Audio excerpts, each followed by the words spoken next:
it's amazing how much Europe has changed. Yeah, no, absolutely. There was a lot of unification in the 19th century.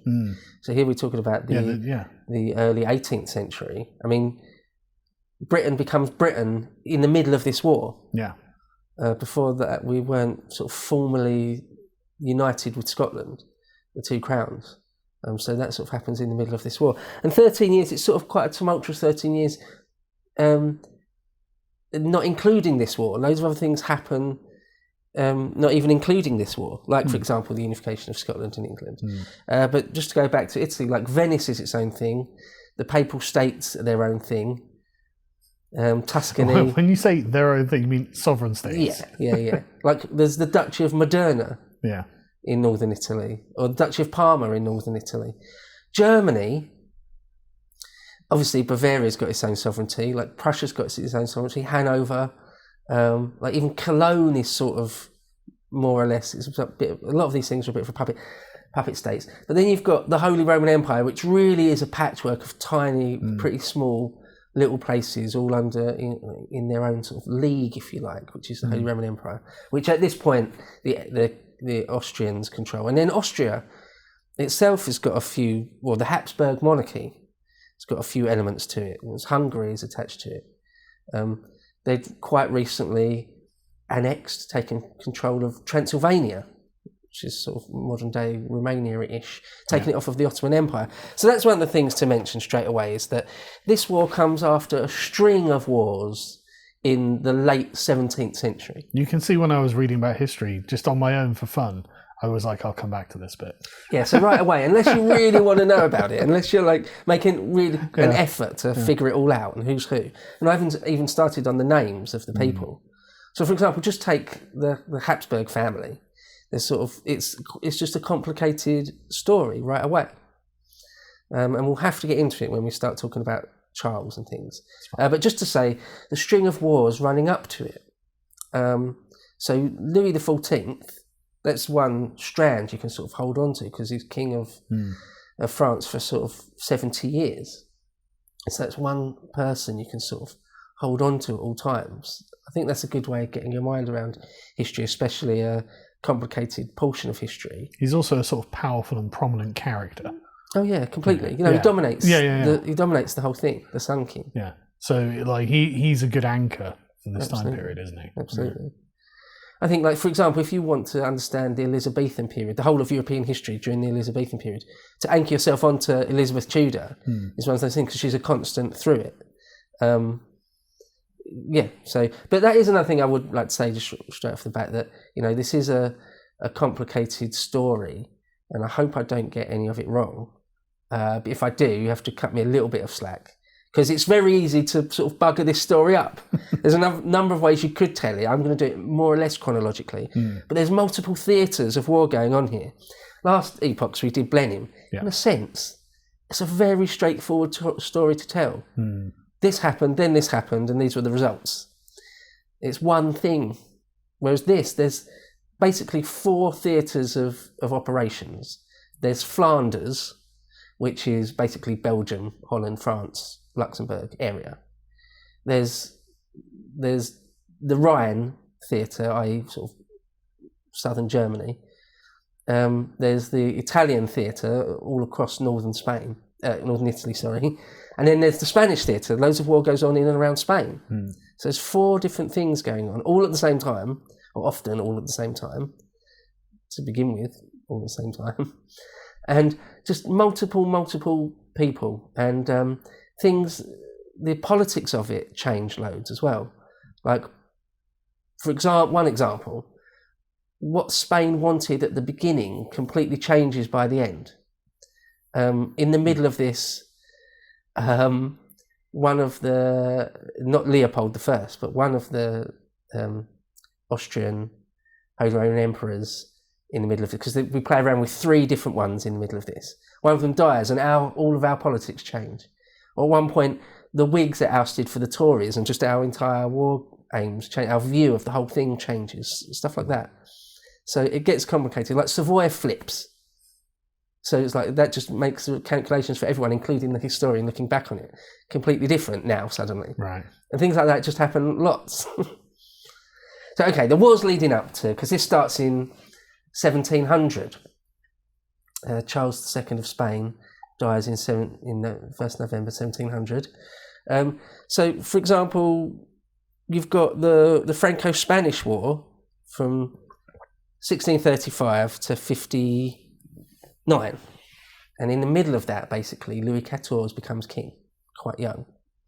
And what he does, along with one of his great ministers, is reforms the French army to be sort of a world beater. I often think to myself, I don't know if you do, if you ever were quantum leaped back in time, I would just start a research and development program to make my army the best thing it could possibly be, pump loads of resources and energy and money into it. Weirdly, I was thinking about this in the shower this morning. I was thinking about the decline of Britain, actually, and it definitely is a consequence of us not being a world power and in competition, because Britain never had the resources that other world powers had, and so what it had to have was the standards in order to be able to beat them on their own terms with less, and so we just had to be better. And now that we're not doing that, you can feel the slackening of civilization around us. Just the standards are going down and everything's falling apart. And so, yeah, I was kind of thinking, well, what would I do were I in charge, and it's very similar. I can't deny that standards have slackened. Oh, it's terrible. But one thing I would say is Britain is still a world power. I mean, technically. Well, no, absolutely. If we could, muster the will. I mean, like on paper, we look like a world power. I mean, we might not be the top tier up there with China and China and America, but we're absolutely at the top table. We're in the UN Security Council. We've got nukes. There's only 4, 5, 6 countries that have got that. We've got a nuclear submarine program. Not many countries have got that. We've got an aircraft carrier. Not many countries have got that. We've got a top-notch intelligence program. Not many countries have got that. Sure, but I feel that these sixth biggest economy in the world. We're up there. Sure, Don't play yourself down. The problem is, like, these things are kind of almost aesthetic considerations that are missing a kind of essential warlike nature that we used to have and we don't have anymore. We're not prepared to put armies in the field anymore. And I really think that. I don't think that we could field like 50,000 men in the continent anymore. I don't think the government would have the balls to do it. Blair did it. Blair went to war, 5, 6, 7 times? What, with the Iraqis? Yeah, and Afghanistan and Serbia. Okay, okay. Fighting a bunch of tribesmen or countries that have like 4 million people. You mean having a war with like Germany? Yeah. Or just, be able to put like a large army in the field. I don't think we can do it against a significant opponent. We've got Trident, they haven't got anything, so we just. But what about the Russians? If we have Crimea 2.0, then I just don't think we've got the balls to put the men in the field anymore. We don't. I mean, there are other things like, do we have the population growth to be able to field that number of men? Do we have the spare sons knocking around? I don't think we do. It's not really about field armies anymore, though, is it? That's what people tell themselves. So let's hope that's correct. Well, it's about nuclear missiles, isn't it? If you went to Russia, say. Well, it's not about nuclear missiles in Ukraine at the moment, is it? So, fingers crossed. Yeah, but Russia could nuke Kiev at an instant notice if it wanted to. Sure, but if it wanted to, I think people would rather stay with conventional war. But anyway, the point we're getting off the point here. Yeah, I'm mildly cynical about these things. Yeah, but so the wars leading up to it. I mentioned lots. If I was quantum leap back in time, I'd make the sort of put a lot of research and development and energy and money into the army. Well, lots of rulers throughout time have done exactly that. Louis XIV is one of those. He came to the throne and he's like, right, let's just make our army. Like, we're a land nation in Europe. Yeah, we're a land power. We need to have a top-notch army. And so they spent a few decades basically reforming everything to do with their army to make them the best. And it seemed to have worked. I mean, there was... they took Artois in the late 1650s. They took Dunkirk in the early 1660s. There's a so-called War of Devolution. They took Lille. There was the Franco-Dutch War we talked about in the Anglo-Dutch Wars. There was that one where where Louis just about failed to take all of the United Provinces, but, still did very well. In the 1670s, they take Alsace. Other places, they take Strasbourg in the 1680s. That's inside the Holy Roman Empire.